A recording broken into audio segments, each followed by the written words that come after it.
Good morning, everyone. Thank you for making it to this morning's session. I realize that it's quite early for all of us, and my apologies for starting a bit late on this. We are 6 minutes late, I think. So the topic, as you might have seen from the agenda, is really alternative models for last mile access. We are one of the few, if not the only, session on access in this APrIGF, if I'm not mistaken, strictly like addressing directly access. But we do think that it's still a very important subject, especially now that we're moving towards connecting what they call the next 2 billion, the next billion, the next 3 billion, who we expect to be more marginalized. They will be poorer. These will be people who have double disadvantages when it comes to connectivity. So we expect to encounter even more challenges ahead. But it will be, it's a very important topic to explore precisely because of these. Without further ado, I would like to introduce our panelists for today.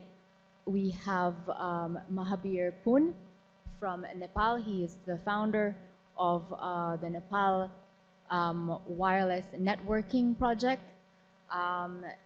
He's also, I'm not going to recite the whole bio because you can read that on the website. But he's been doing a lot of work for how many years, Mahabir ji? 14 years. So. Really a person to talk to if you want to talk about rural connectivity. Next we have Paul Harwood from Google.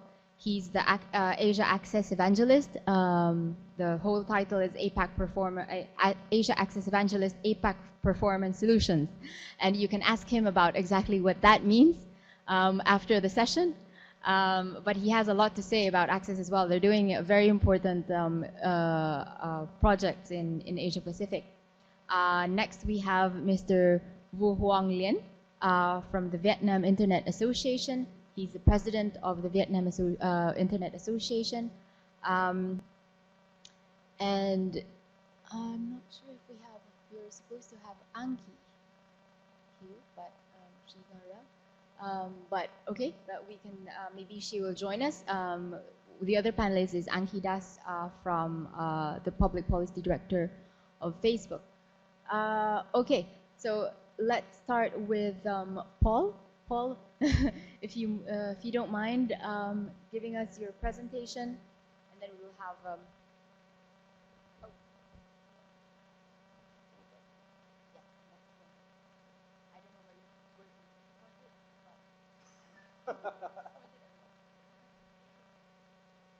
Good morning. Sorry, good morning. That woke you up. I apologize, but I present on my feet moving around a lot. So I'll keep your eyes moving as well. Good morning, and thank you for coming. My name is Paul Harwood. I work in what we variously call a group that works on emerging markets access in Google. And I'm based in Singapore. I cover Asia Pacific. We do get to choose our own titles in Google. So I chose Access Evangelist, mostly because it gets everybody asking me what it means. I'm going to go through a few, sort of a discussion of a few things that Google is doing in terms of improving access primarily in emerging markets. I like questions, so if you've got any questions, please ask me as we go along, or ask me afterwards, or ask me outside. So, to start. That didn't work. Aha. So what's the problem? What is the problem? What is the thing that we're trying to address?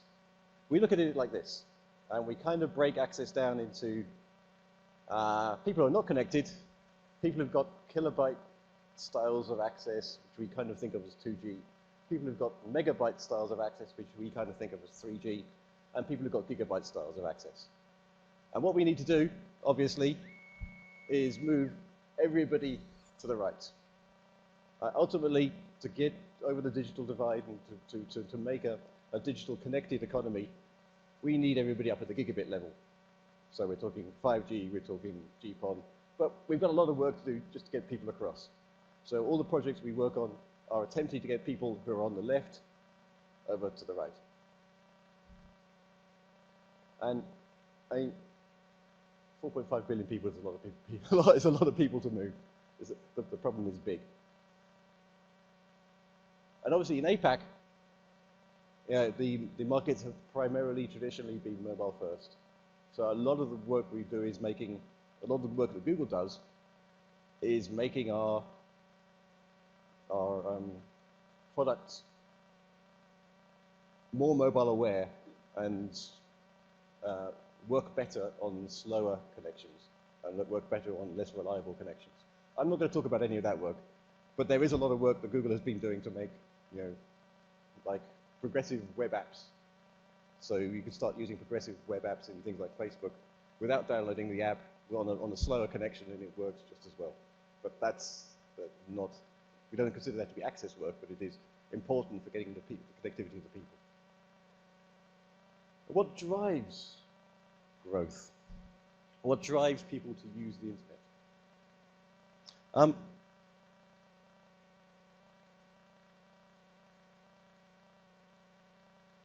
We are seeing a lot of take-up of broadband across the emerging markets.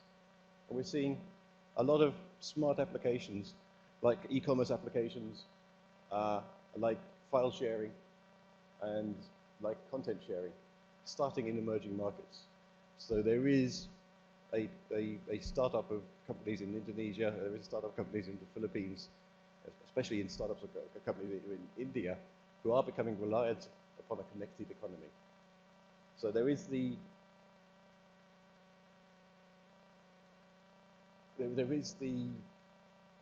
I've forgotten the word, sorry. There is the demand for a connected economy. And we're seeing locally produced applications, like ShareIt, like Gojek in Indonesia, which are based upon these. That's one thing that we need to drive growth. And in some economies, the internet economy is 80% of GDP. It can be even higher in other economies. And it's powering growth, it's powering jobs. And are people willing to use it? We actually spend a lot of time studying this part of it. Are people willing to use it, and what's stopping people using it? According to the studies that we've done and we've seen, 30% of people in emerging markets are willing to pay for internet access. 50% of people would be willing to pay more for their connectivity if the speed was faster. And 60% of fixed line users would be willing to upgrade. This last one is interesting and important. We've always said that APAC is a mobile-first economy. And it is a mobile-first economy. But APAC in particular, and again, my focus is mostly on countries like Indonesia, Philippines, Thailand, Vietnam. The next step is fixed. LTE has been launched in many of those countries, if not most of those countries. The coverage needs to be increased. But the next step in speed is going to have to be much more fixed connectivity. You can imagine if everybody in California relied upon LTE to get the speed that they get at the moment. And California is not that fast. The LTE in California would be saturated. Therefore, you can't expect LTE in Indonesia to do what it can't do in developed countries. So we actually are looking much more on how we can support and encourage the development of more fiber-based fixed infrastructure into these tiger economies, because that's the next step that's needed there. And the content providers, the OTT players, do spend a lot of money investing in the internet infrastructure. We don't necessarily see it all. We've funded a number of joint investors, sorry, not funded. We're joint investors in a number of submarine cables. Obviously, we do that for very, very good commercial reasons. We are big users of that capacity as well. But we are investing, we are supporting, and we are building up the fixed infrastructure. We do build data centers everywhere to reduce the loading on the fixed network.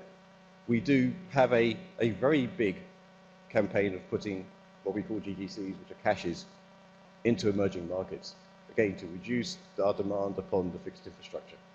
So whilst we're building up the fixed infrastructure, we're also reducing the demand upon it. And that's part of our business as usual. We don't actually consider that to be access development. That's just us running our business, but it does support and enable emerging markets access. Well, so what are the barriers to people accessing? What stops people? We said there was 30% of the people in emerging markets willing to pay for data. What stops people paying for data? There's a couple of themes here, which we see. We've done studies in India, we've done studies in Indonesia, we've done studies in the Philippines. These are our own end-user studies where we go and talk to people. We've got to talk to people who've got access and who don't have access, and we analyze why they make their decisions. The really big ones are people don't know why they should have data. They don't know why the internet could benefit them, and they don't see benefit from it. So there's a lot to be done in terms of local language content. Local language content. We've supported a lot of Indic language content in India, and this has increased the value of the internet to the people in the regions in India, and therefore increased demand. There's a lot to be done in terms of local language content. There's a lot to be done in terms of providing examples within the community to what fast internet can look like and what the benefits of that can be. And this is something that we do a lot. We kind of work with some community organizations and some companies just to set up exemplars of what a fast internet would look like, to show what you can do in terms of education with fast video that doesn't rebuffer, even what you can do in terms of entertainment if you get fast video that doesn't rebuffer. And that is another step in this way, that people see that you can get good video content. They start working out what they can do with it. At the moment, they don't think video can work, and therefore they don't think about it. There is another one here. The dot put out in the slide. It's addressing the stakeholders. I particularly know this one in terms of India and Indonesia, where usage inside the house tends to be controlled, or internet is bought and controlled by the senior female in the house. And they don't necessarily see the value of the internet because wasn't there when they were growing up. So the people who should be our leaders in terms of using internet don't actually have control over buying the internet. So another thing that we've done, particularly in Turkey, is a lot of education to a lot of female education about the usage and how to use the internet, how to use it safely, and how to bring it into your family and use it within a family context. We, for instance, have a focus on using video in the living room, bringing people back into the living room as opposed to seeing it as something that spreads people out across the house and teenagers using it in their bedrooms. How do you use it as a way of bringing family back into the living room? Enough said about that. So what are we actually doing in terms of access? We've got a few projects. I've got a couple of slides, but there's some projects I don't have on slides, so I'm going to just talk through them. We have a project in Africa. It's called Project Link. When we looked at the African market, what we decided in terms of the African market was no one was building intracity and intercity fiber loops because the return on investment for any single provider wasn't big enough, and there's no history of shared infrastructure, and there's no government impetus for shared infrastructure.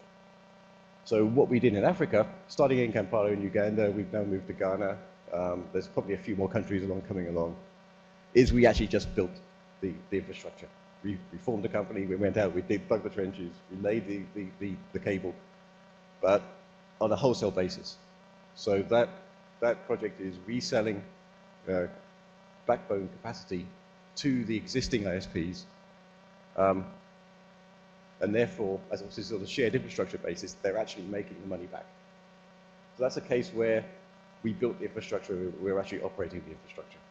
One of the interesting things about this is obviously because we've set up shared infrastructure, we're seeing new ISPs starting in Kampala, started by, there's one ISP who started by two brothers, just serving a couple of districts within Kampala, and then they're growing organically. But because it's shared infrastructure, their capital investment is low, and therefore they can do that.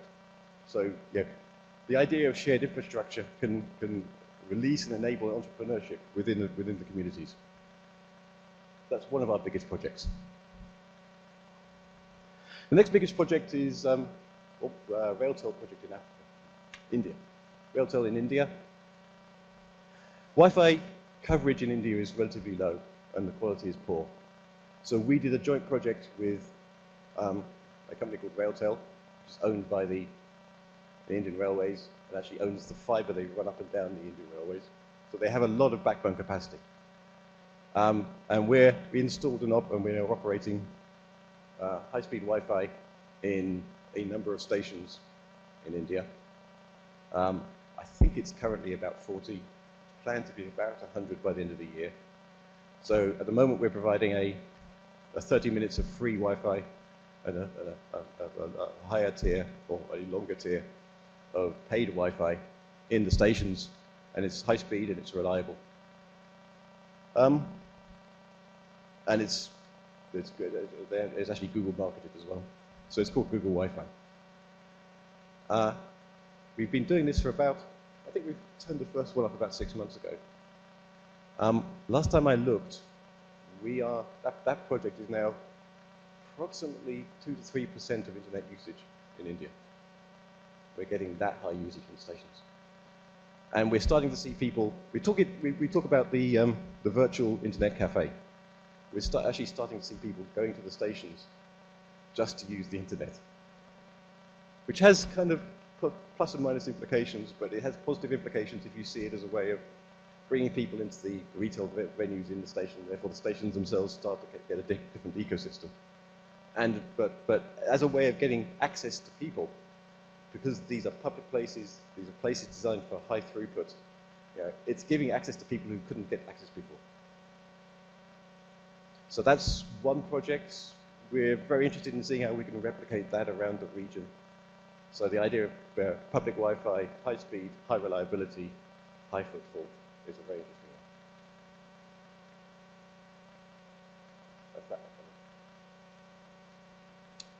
Another thing we're doing in APAC, we've looked closely at the idea of what we call micro-edge caching. The idea here is to put the content as close to the users as possible. And by edge caching, I don't mean it's in the data center of the operator. I mean, if you've got a Wi-Fi access point, the cache is literally underneath the access point. So in Philippines, we've launched a product we call Accelerator. It's a set-top box-sized box that is on the same LAN segment as the access point. It's usually actually just underneath it. It has 4 terabytes of content on it. At the moment, it's only YouTube content. But in most APAC countries, from our studies, YouTube content is 25 to 30% of all internet traffic. So that's the low-hanging fruit anyway. We can put about 190,000 YouTube videos on that box. We can choose them programmatically, which means we actually get a 50% cache hit rate just by putting those 190,000 videos on there, which means if we put that box on there, we're probably saving 15 to 20% of the backhaul from that Wi-Fi access point, just by having this one box in there. The idea, of course, is when we make this ubiquitous, and then that makes a big saving in terms of backhaul. It means installing Wi-Fi access points is cheaper. And primarily, it also means that people get a very fast experience. So they start to think in terms of high-quality internet, fast video, and reliable video. If you have one of these boxes in your Wi-Fi access point, and you access one of the videos on it, you actually get that YouTube served faster than you do in the Google office in Singapore. And you can go forward, you can go back, you can replay things without any lag at all. So it's a very interesting experience. We also are working with operators. As I say, we're interested in making high-speed fixed internet more attractive within the APAC markets. So we're working with operators. We've just launched publicly with Gig in Indonesia to see how we can jointly package an experience to users, and we monitor the quality of the network provided by them. So we kind of support ISPs to roll out fiber in that sense. We're planning to do more of that.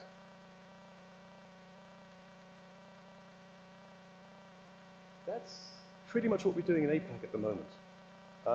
We just put in some words about how policy can support high-speed access. I'm not actually sure I want to talk about that slide. I'll just talk. We see some key enablers for high-speed access that could be put in place by the policy people, by policy decisions.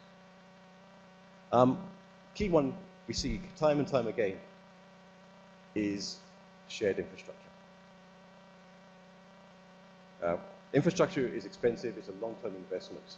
The ROIs are difficult. The way to get around that is to put in shared infrastructure so everybody is contributing to the ROI, and you're not duplicating networks. If operators are not duplicating networks. I know that shared infrastructure has traditionally worked best when government supported. Whether it's government funded or just government supported, it works when government supported. It doesn't work without it being pushed by government. And if you look at the speed and the innovation of the network in Singapore, if you look at the speed and the innovation of the network in New Zealand, these are good examples of shared infrastructure, and they're two totally radically different examples. In Singapore, it was built and funded by the government. In New Zealand, it was more a policy push to get private funding to produce shared infrastructure.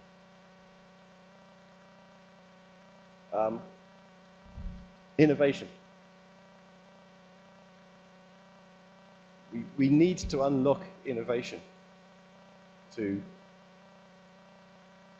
power the access business model. Shared infrastructure is one of these things. As I say, a typical example is in Kampala, where we built the shared infrastructure. Small SMEs were able to start up providing internet access based upon our infrastructure. They are actually just leasing SSIDs, leasing backhaul, and then selling this directly to the markets that they know best. This innovation in terms of pushing it into the local communities, innovation in terms of the business model and how they were paying for it, is the important thing that's going to unlock internet access in emerging markets. I think those are the 2 points I wanted to get across. That's it.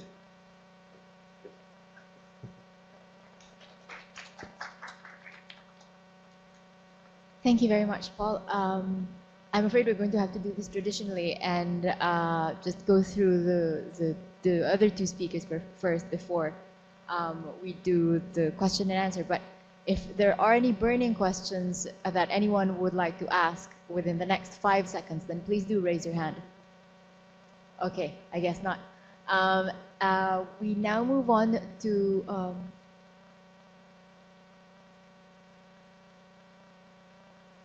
the presentation by Mr. Lien. Mr. Lien, would you mind giving us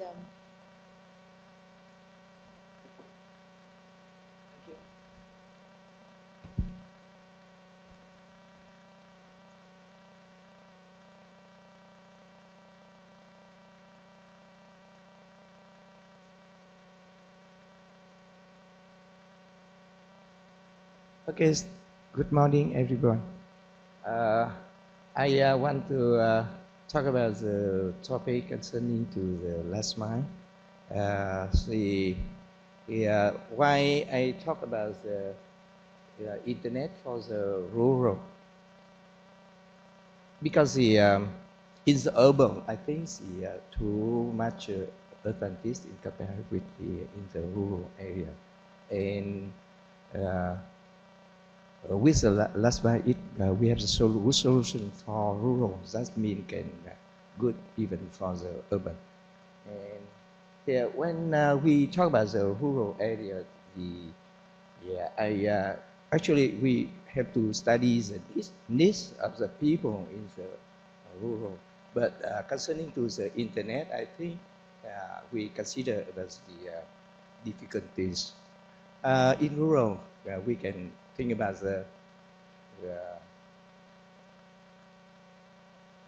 I think the physical difficulties and logical difficulties. So with the logical difficulties, even in the urban, we still have the many people, I mean the rural people in the cities. So I think internet and information and communication can make the solution, the way to make the narrowing the gap between rural and urban. So just a glance, and as I think the internet can impact to the information, can make the knowledge for the people in the rural, and that's like a level for the development, for the evolution in the rural area. And also, I think in the rural, actually the demand quite very high, then very potential. So why in the rural, the demand for the information can less than the people in the urban? No. And also, I think based on I think with a very huge demand in the rural, so that's a really opportunity for the business and even for the charity. I try to glance because not much time, so if you have any question, ask me something, you can stop me. I think the solution that really what we have to think. Firstly, I talk about the infrastructure. I consider the infrastructure like I mean the hard solution. Concerning to the hard solution, that the people talk much about the technical issue and the technical solution and too many things. Actually, I got the technical background. I can talk much about that, but I think the issue that's the behind that. So we can talk about that, but we have to do. But two people talk much about that. So for the infrastructure, the way for running for set up the system, that's more important. That's the reason why I talk about the solution concerning to the like a barter or can guess the cost of, or I mean the budget from the enterprise advertisement. And also, we can think about some other solution so that the technical solution can be feasibility. And also, even with the solution concerning to the socialize of the investment and social non-profit enterprise, that in Vietnam we have to think about that. The solution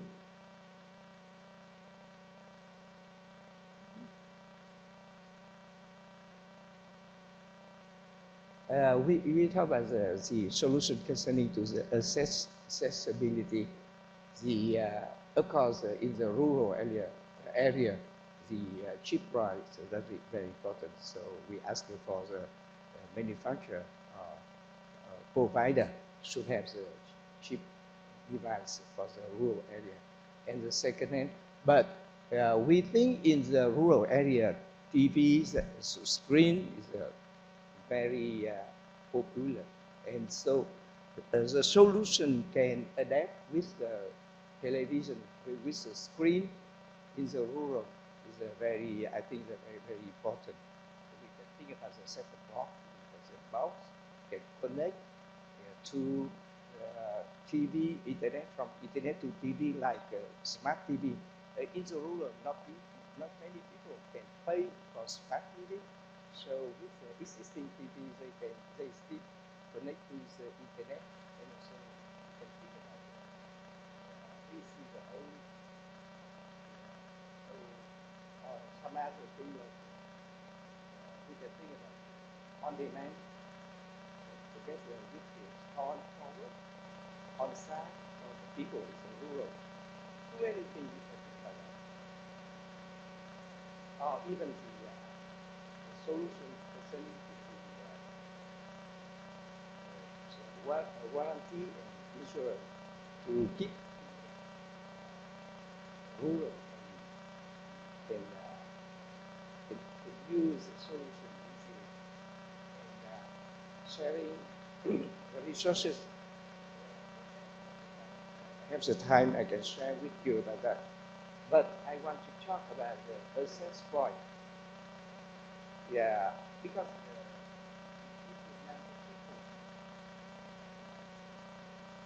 the culture, as the people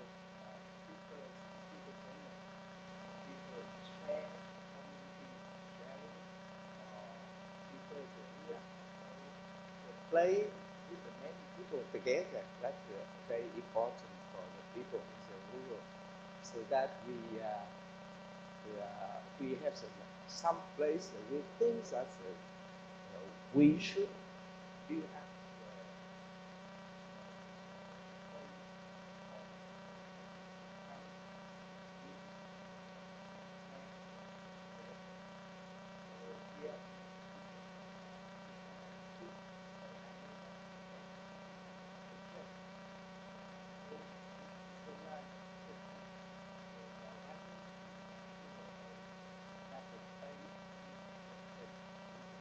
That's a very popular.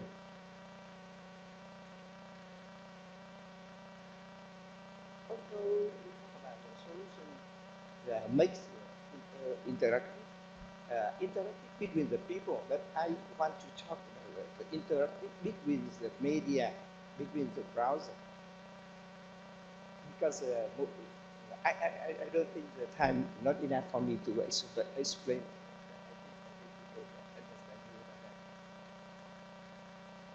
So, doing that,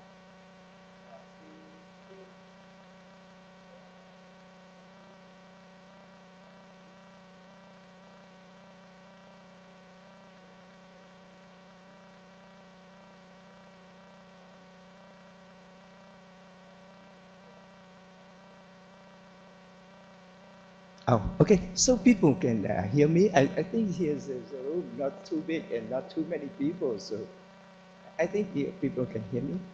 Okay. I think the typical browser that play can mix everything for the people, and I think the solution can mesh the browser, media, or even we talk about internet, but the interconnection between the internet and non-internet media, that is still very important. And also, which I want to emphasize with the people that are building the community, because the community not just for the consuming, but they can contribute to the the information sharing or even the support for the solution. I try to glance because not much time. The information, I think information we consider like a short solution. We talk about the solution for infrastructure, for access. I consider that like a hard solution. So with the information, I think that's a short solution. If not good arrangement for information, the people that have to deal with the difficulties to consuming for consuming. So with the information solution, I try to list here. With existing solution, I think we don't talk much about that. But the thing we have to think about that I want to mix it. I want to focus to the reuse information on the database based on the study and the structure of the database that make the feasible for I mean the profit benefitable for the user. And also with the e-government together, that the encourage the people for consuming the information. And also in the future, we think about the smart village and IoT in the rural. And the other solution I consider as a short solution that the support, without support, the people in the rural couldn't enjoy internet, couldn't consuming the information, consume the information. So to support, in my thing, I think the support is very important. It makes the feasibility for the project in the rural. To support, we should have the local support on site, and remote support, and also we need the expert to support for that. And I try to list some solutions for support the people here. Here's I want to talk about the school model. School model, school children, they should be the people we have to support as a user, consuming the information.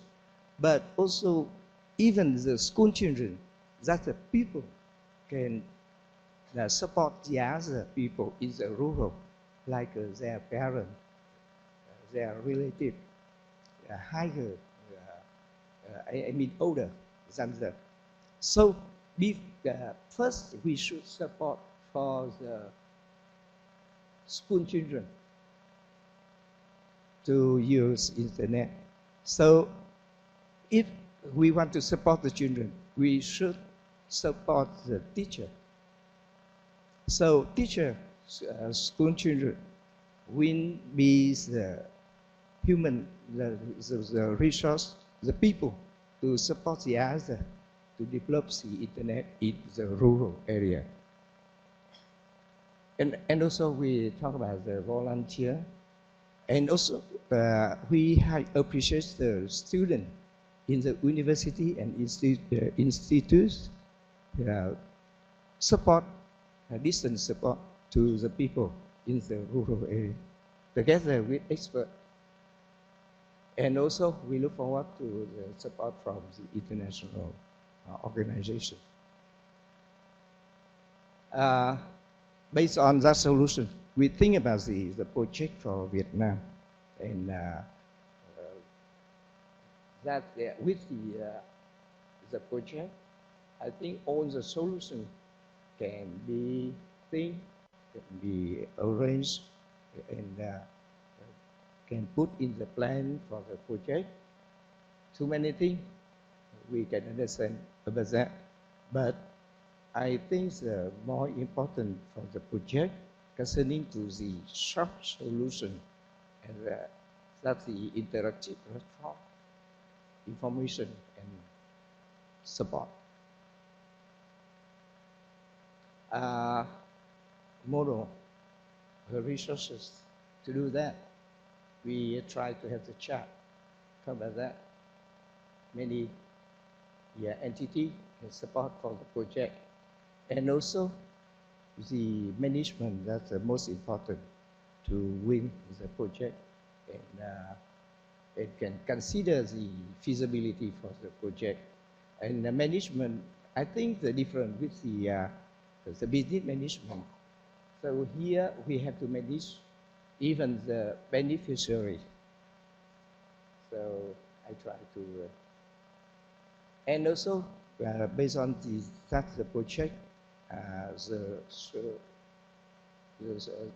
think the association that plays a very important role, the nurture role in the middle between the entity to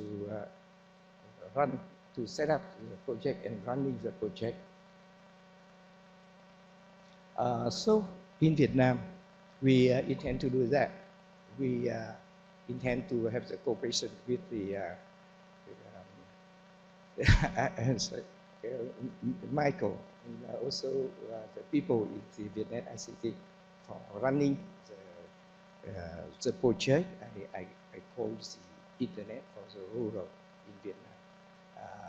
And also here, we ask for your cooperation, ask for your support with your willing for the project in Vietnam first.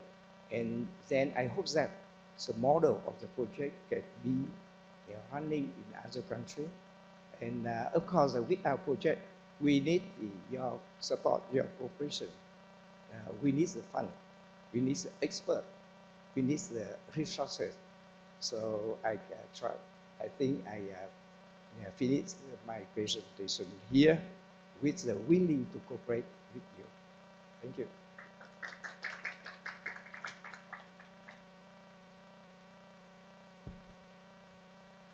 Thank you very much, Mr. Lian. In the interest of time, I would like to move on to the last speaker, Mahabir Pun.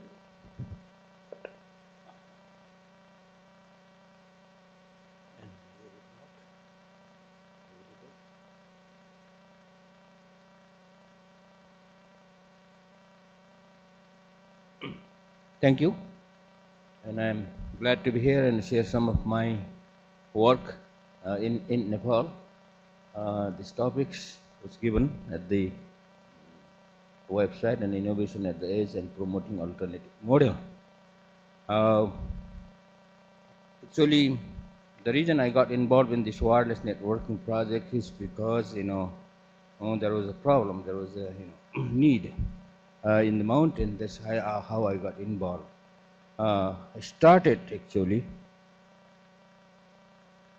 I got involved in this project around 2000, and that was the only equipment. That's the history. I'm telling the history how I got involved. That's the only equipment I had. It's a indoor wireless router. I got from some of my friends in America, and I was dreaming to build a long-range wireless network using this device. It's just indoor device. So in order to make this indoor router go too far or long distance, we had to be innovative. I started building different kinds of home built antennas and test in different ranges. And finally, after trying for 1.5 years like this, in the mountains, what I did, we became able to make the first link, 34-kilometer link from the nearest city to the top of the mountain and to my village. That was how it was started. And nobody believed it that time, and still some people don't believe it. So And after that, it became easy, and people got interested, and I started getting help, technical help, and financial help, and the network started growing bigger and bigger. Here you can see most of these works that I have been doing is in the remote areas where there are, no internet service provider. Actually, this time when I started this project, there were no mobile services. The mobile services came much later, several years later, after I started this project. And these are some of the pictures of these, wireless networks I'm showing just to make you understand how difficult it is. We were building, relay station on the top of the mountains, and we are using, solar power. And this is hotspots. We have built hotspots in the mountain slopes, in the mountains, so that people can get access to the internet. So this is how we work, and this is the solar power, because most of these areas where we are building this network has no power from the grid line, so we have to rely mostly on solar power. And just to give you an idea, the area, see, this is very close to the Himalayas. Actually, some are in the remote Himalayan villages like that. It's very challenging to work, and I wish we had a Google loon over there, so that we didn't have to build this relay station at the difficult mountains, but we didn't have a loan that time, and we still don't have. And that way, in the last 12 years, 14 years, we have been able to connect around 200 villages, over 200 villages in the remote mountain areas. Actually, these are the areas where there are no service provider.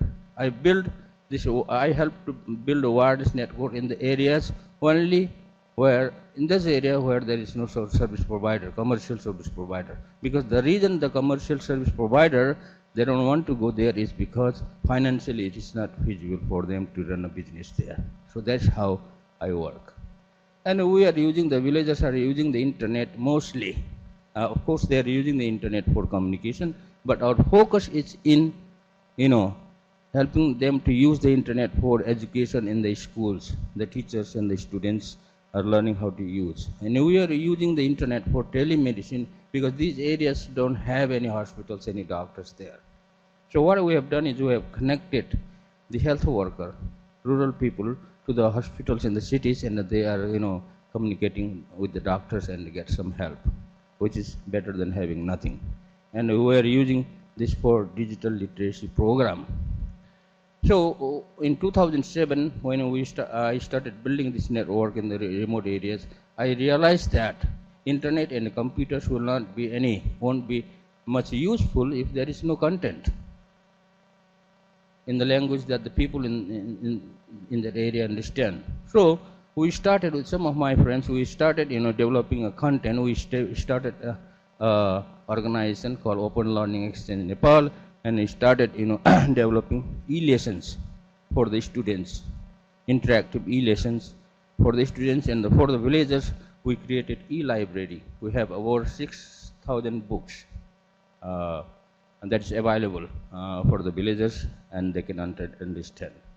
So this is just a telemedicine setup in the rural areas. It's a rural communication center, and also we have started a rural innovation lab. This is a pilot project. The idea is to use the internet, and it's a maker space in the remote areas with the internet connection that is going to help people to build something, whatever ideas they come up with. So doing all these things, we started this just last year after we got some support from the Internet Society. So technology, of course, we are using 2.4 gigahertz for the last mile connectivity and 5.8 gigahertz for the backhaul. That's what we are doing. And tools, we are using video conferencing tools. We are using some tools, that can help the trekkers in the mountain to track, We we are using, using to provide early warning system for in the landslide areas and some weather monitoring systems also. So, with the help of some grant from the Internet Society, this year we are doing a pilot project for testing using TV wide space and a VHF technology.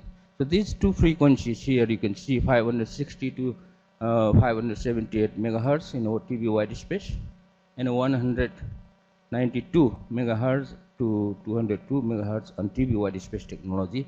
After trying very hard for almost 6-7 months, I have received permission from the government to use this frequency and for this pilot projects, and we are going to do it. The reason we are going to do it because it is very difficult, to build this wireless network in the remote areas, mountainous areas, rugged areas.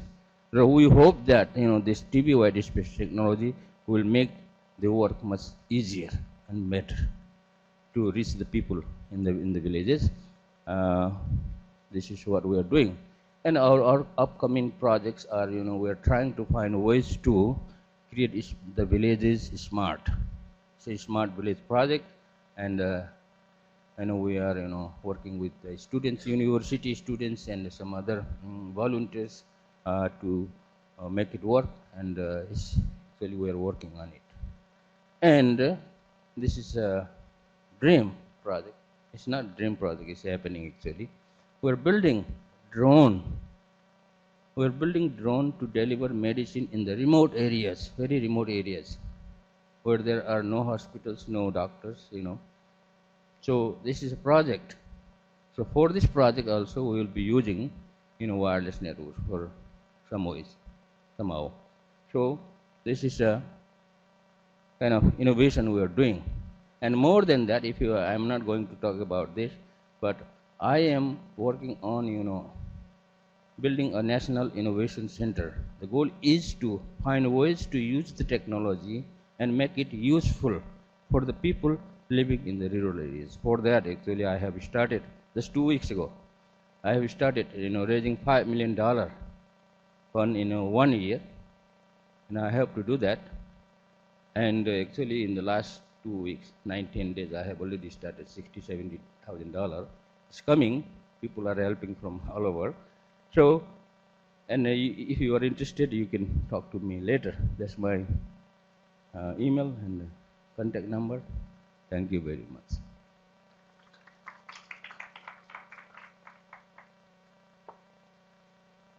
Thank you for your presentation, Mahabirji. Okay, great. We would like to move now to the interactive discussion. Are there any points that anyone would like to raise about what was discussed? Are there any questions?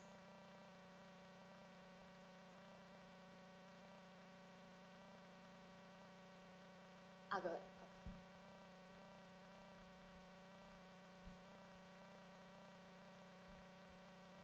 I think my question goes to Lian, and I think I heard you talk about socialization of infrastructure as a solution, and I wonder I get more elaboration about that. How it was different from shared infrastructure as opposed or what was the result about the socialization of the infrastructure.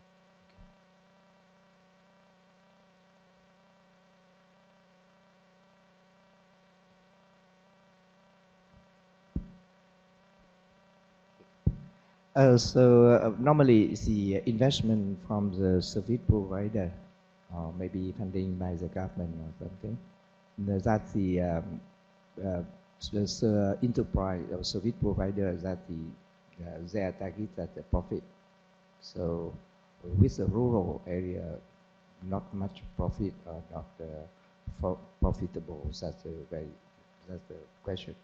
And the government has the role for the benefits in the rural area, but very bureaucracy for the investment for the running the project. So still problem also. So we think about the socialize the investment that we think about the social enterprise, non-profit enterprise, or even the people in living in the rural can have pay for the investment together, so that they can use together by their payment, by their investment from the people, from the family. See, even you consider the Wi-Fi. Some families, they have they can pay for the Wi-Fi, but they couldn't use all the capacity of the Wi-Fi, so they can share with the other people. So that family can consider as a sub investor. So I think when we open the ability for the people can funding for the project, so they have not to pay for the monthly charge or something, but the important thing that they can set up the accessible system for their area, for their village, I think so.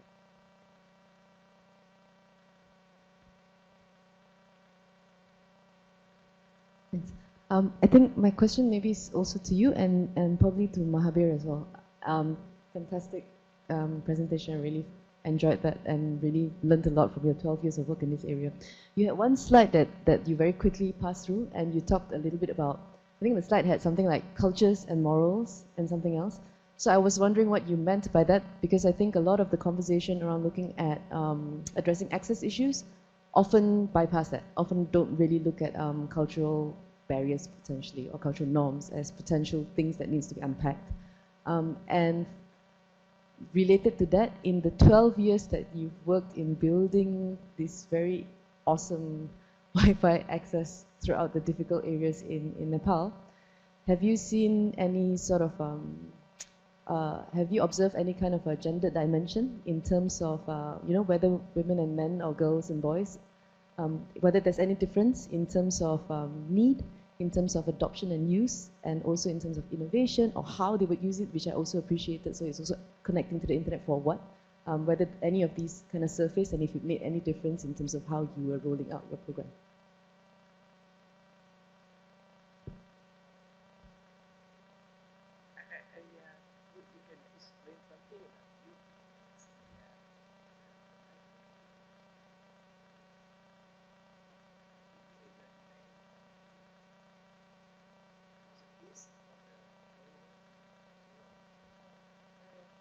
So the second half of my question was to Mahabir. The first half of my question was to you. So I was wondering what you meant when you had the slide that had, like, I didn't really see it very clearly, but it said something like morals, culture. So I wondered what you meant by that. And then the second half of the question was to Mahabir.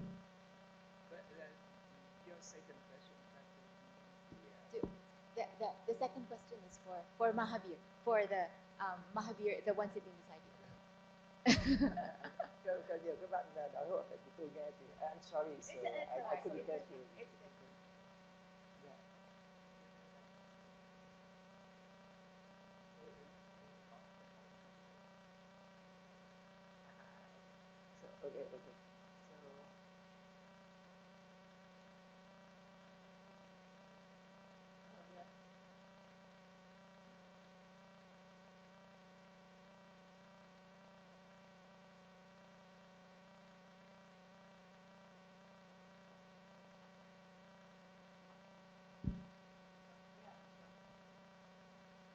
Okay. I think you want to explain something about this one. Yeah. You know, for the evaluation for development, the life of the people in the rural, there are many things have to consider, like in the rural. Sorry, the slide before that, please. Okay, Yeah. this one. Yeah. Oh, everything begin with the material for the life. Every goods for life that's a needs necessary for the people, of course. So the the life better. That we have to think about the meet the demand for the moral, for the knowledge. So, but based on what? How to come to here? So that I want to consider the role of the communication of the information. So in the life we can enough for eating, for wearing, for housing. That's of course we want to do that. But more than that, that's the I mean knowledge and meets the demand for entertainment, for understanding, for sharing, or too many concerning to the moral needs that we have to move from the material to the moral, and the role of the communication and information that can do that. But each people can have the better thinking, better knowledge, but just become the culture of the community that we can get the value.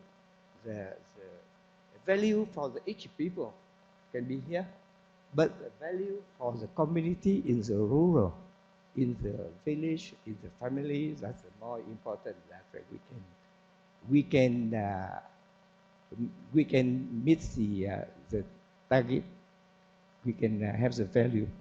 So that's the also with the culture, the people can do the better for their life, with the good, with the condition for the life. I think so. Thank you very much, Mr. Lian. Mahabirji, would you mind addressing the second part of the question? Repeat the question, please. I got a little bit confused. Okay. So in the entire time that you were working on the program, did you ever see any kind of a gender dimension? So something that is there any difference between how, for example, women and men express their need, participate in the program, use some of the access technology, or because you in your presentation you also talked a lot about the value of this, right? And developing sort of e-literacy, telemedicine, all of these different kinds of programs. So I just wondered if there is a difference that you've seen between how men and women adopt this or have different needs. Okay, now I understand. Okay, let me tell it frankly. You know, when I introduced computers in the rural areas around 2000, people had heard about computers. They had not seen any computers. They didn't know how. When I brought computer for the first time in the mountain, many people come just come to see the computer, to find how it looks like. That's the first thing. They had never heard the word internet in the mountain. So after but slowly people started realizing what computer is, how does it work, and later after I introduced internet, I had to explain them, the people, how it works, how can it be useful. So in terms of the interest, all the people were interested, because even if they had not heard about the computer and they had not seen computers in the mountain villages, they had heard about computers a lot, So that's why they were so interested to see how a computer looks like. So now, especially the women's are using it more for the telemedicine, especially. We have, because most of the health workers we have in the mountains are women who have some little bit education, middle school education or lower than high school education they have, and we have provided them informal basic health training, and they are the one who are using the internet to communicate with the doctors in the hospitals in the cities. And the men, especially most of these men in the mountain, in Nepal actually, they are not there anymore in the mountain because they have to leave the villages to work somewhere else.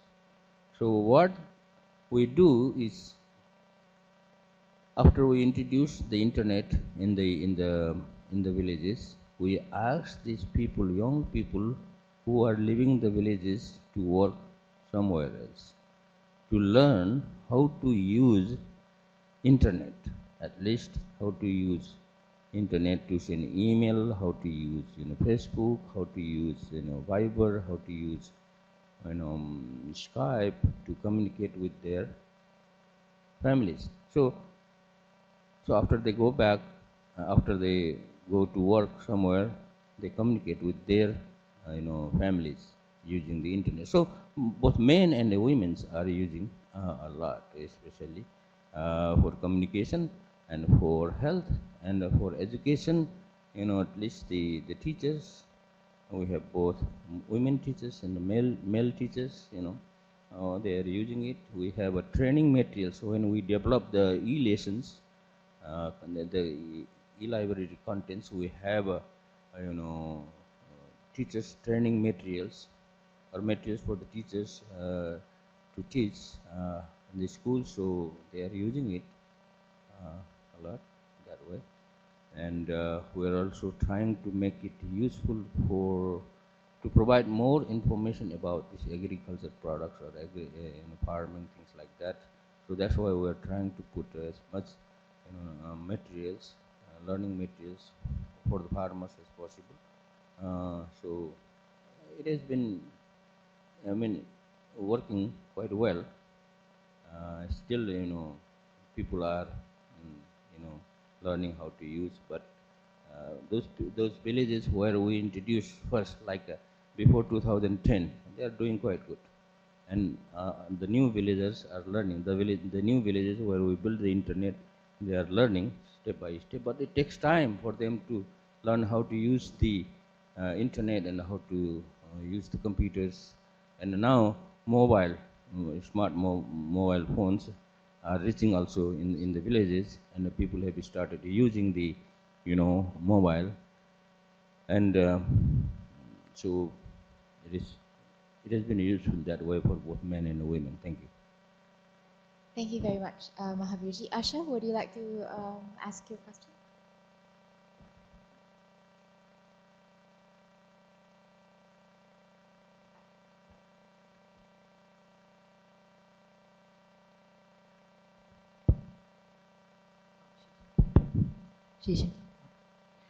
Yeah, thank you, Noelle. So Mahabirji, I really enjoyed your presentation. So I have a question for you, and then after that I have a question for Lian, and I will ask them separately. So Mahabirji, the question I had was related to your the good news you shared with us about the 500 megahertz band. You said you managed to get permission from the government to use about 18 megahertz for TV white space. What's your intention to do with that? Is it meant to be used for super Wi-Fi, and what sort of end user equipment are you using? Thank you. Yes, especially after I spent so many years building wireless network in the mountain villages and trying to connect this, schools and communities. So I had a problem. We had a problem. The problem was line of sight. In order to, make this Wi-Fi technology work, we need a line of sight. So even if there is a big trees on the way, or something small mound, or something big house, there is no big house in the mountain actually. A big mountain, something, it's a problem. So So in order to overcome that, we have to build a relay station. So the number of the relay station will decrease if we use TV wide space, because for this TV wide space technology, this can also go through the trees, the small mountains, and it is much better. The coverage will be much better actually. The coverage of this TV wide space will be much better, and it will make the network more efficient, and also the cost, I think, will also decrease. So that's the intention for using the TV wide space, especially also in the plain areas. In the mountain, it is okay to use Wi-Fi also, because in the mountain, from one mountain slope, you can see another mountain. So the line of sight is very clear in the mountains especially. But in the plain areas where there are a lot of trees, especially in the southern part of Nepal, in India also, I tried to help build some wireless network in Madhya Pradesh also, and in Assam also. The problem was the trees. There are tall trees in the plain areas that makes the line of sight impossible. So that is why, that's the only reason I am trying to see how effective this TV wide space technology will be, and I think it will be much more effective and easier to use TV wide space technology than using this Wi-Fi band for the last mile connectivity. So that's the The end user equipment? And user equipment, and I tried to find the user equipment that is available in the market. There are not many actually right now. There are actually two companies. One is Six Harmonica, and another is Carlson's Wireless Technologies. Both are based in US. So after discussing with my friends in Germany and in Singapore, and we have decided to use Carlson. So we have ordered the Carlson's equipment, and we will be using that. Carlson's wireless technology. That's the only. Thank you. Mr. Lian, I have the similar question for you. Do you see the possibility of potential rather for TV white space networks in Vietnam?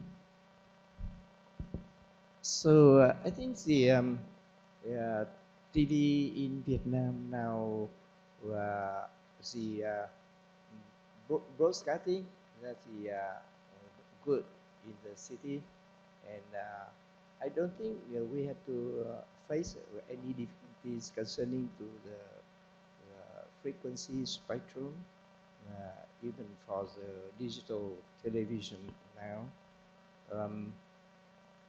In the city now, the government has a policy moving from the analog television to the digital television, and but the opportunity for the internet can ask for the moving for the broadcasting television to the internet TV.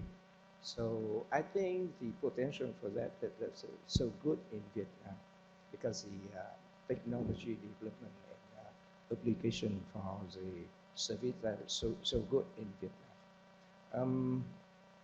I think with the television now in Vietnam has a very potential and very good development consuming in Vietnam concerning the television to, I think, to make the demand for television that's a very huge in Vietnam, because I think like a culture as the people. Cable TV, so good, not really coverage, not large, not but meets the demand. Together now, the mix between pay TV and internet becomes the trend to development for development in the city in Vietnam. And I think the service provider good preparation and develop will remain very high in the future. Thank you, sir. We have a question from one of our remote participants, Kent. Thank you for your question, Kent. For Mahabirji, what is the method of backhaul for the wireless connectivity in Nepal? Okay, in the network where I built is there is no support from the government, and also like I said, the mobile operators or telecom operators, they are not coming in these areas to provide internet. So we have to build the backhaul by ourselves. We use this 5.8 gigahertz equipment point to point from one mountain top to another mountain top. The longest point-to-point link we have is 60 kilometers, and like 20, 30, 40 kilometers is just the normal. We have several relay stations that are like 40, 50 or 30 kilometers point to point. And all these relay stations, like I said, they are using solar power. All of them are relying on solar power to do that. So that's how the backbone has been built. So we are building the backbone by ourselves. There is no way, no choice, and also we are doing the last mile connectivity. Both.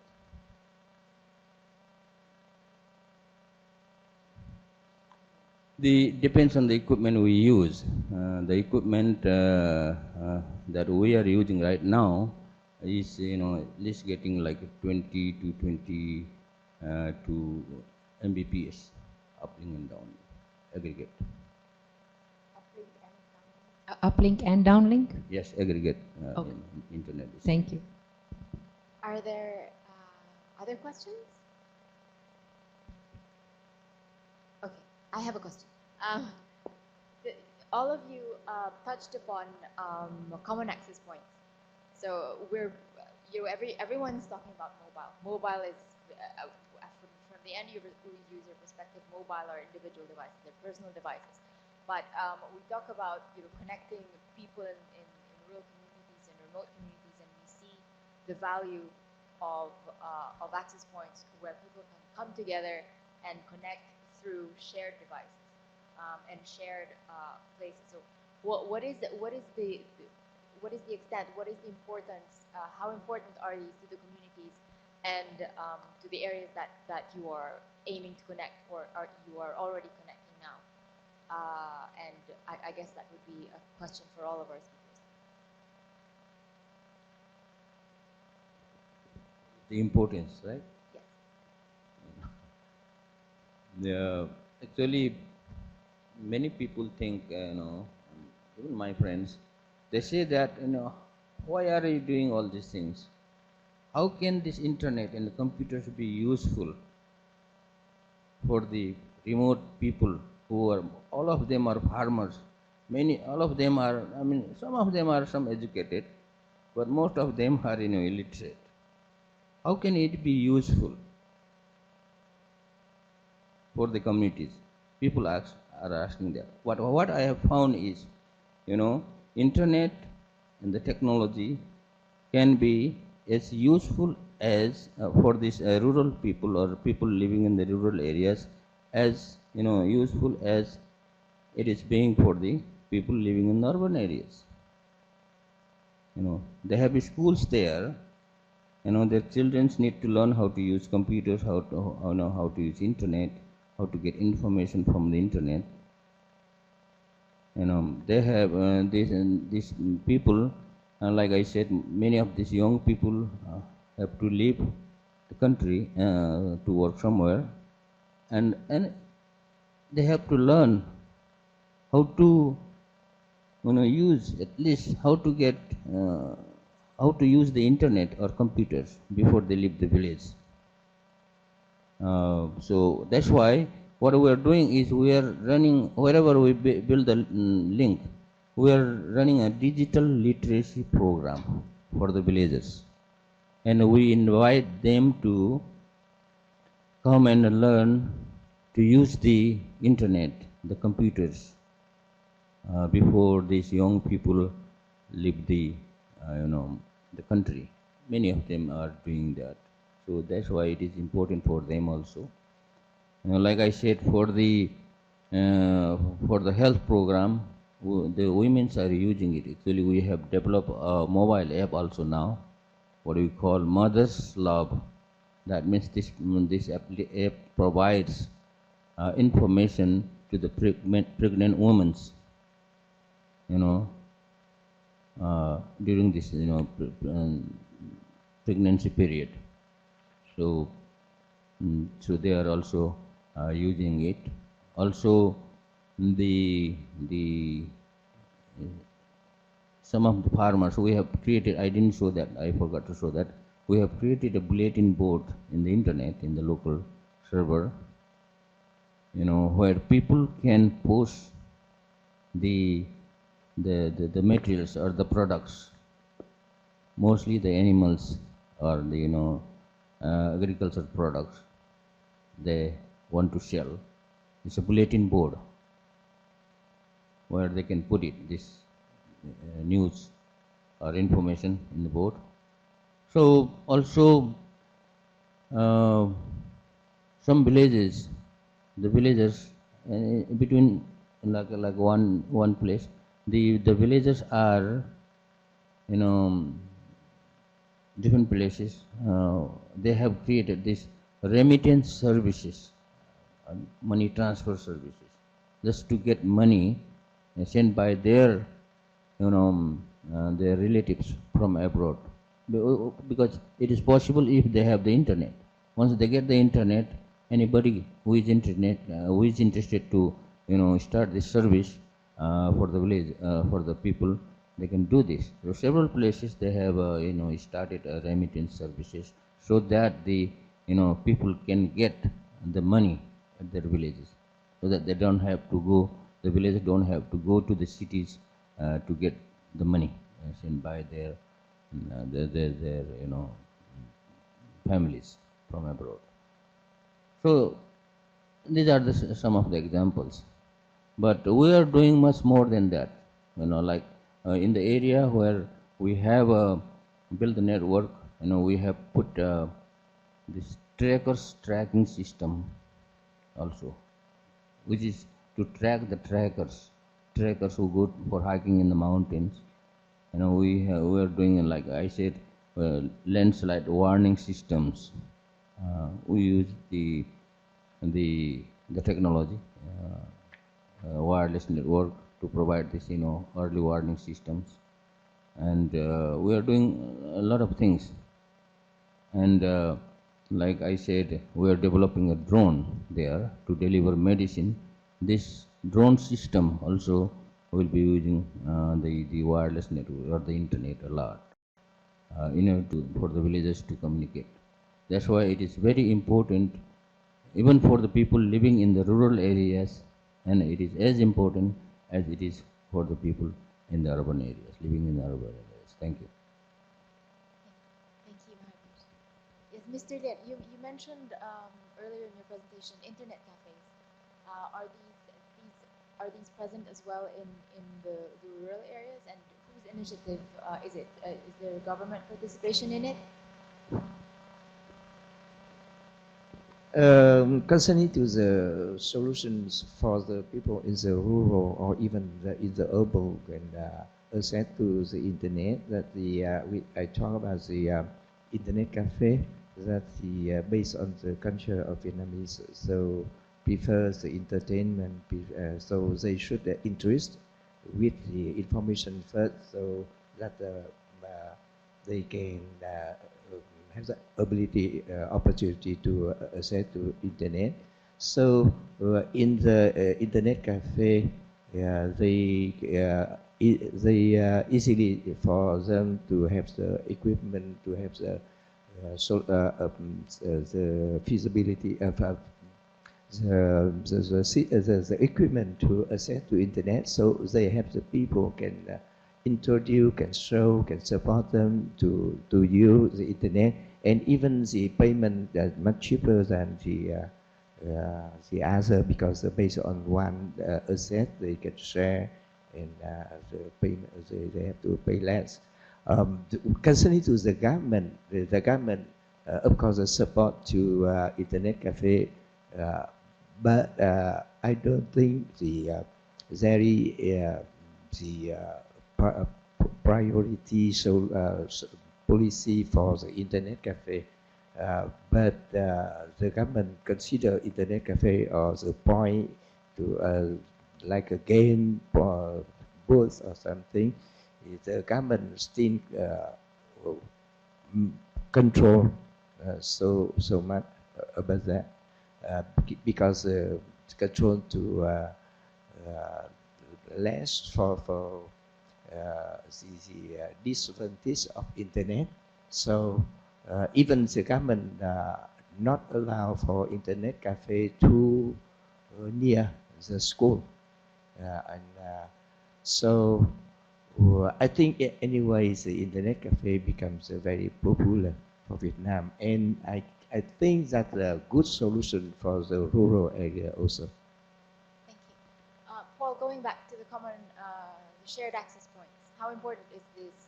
Are these facilities to what Google is trying to do for the communities in Asia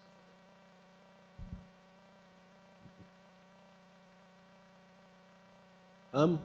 Well, obviously, we in Google believe that access to information makes people's lives better. That's kind of fundamental to everything that we do. So, I mean, getting access to information, access to data and to information, and to informatic services available to everybody is important. It gets a level playing field, so everybody is getting the same quality of life. As for shared, it's just the easiest and quickest way of getting access to people in rural areas. It avoids. We don't believe in walled gardens and lock-in. Shared access avoids all of these things. Gets free access, freely available access to everybody in the village, and it provides the best return on the investment available. So it's just the quickest and easiest way of doing it. Great. We are running out of time, I realize, but there is really one question that I really, really want to ask, and if you could just answer for 1 minute each. Is your job, so you're all working in the area of expanding access.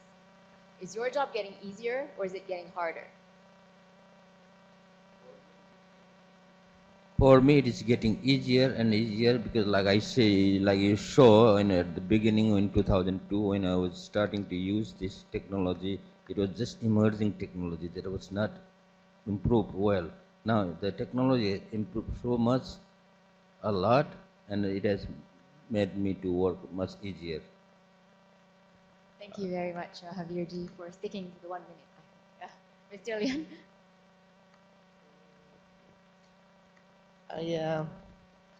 I think make everything better, easier for user internet. I think that's the mostly important and my concern. And I think I want to work out the project that can support again for the user rather than rather than talk much about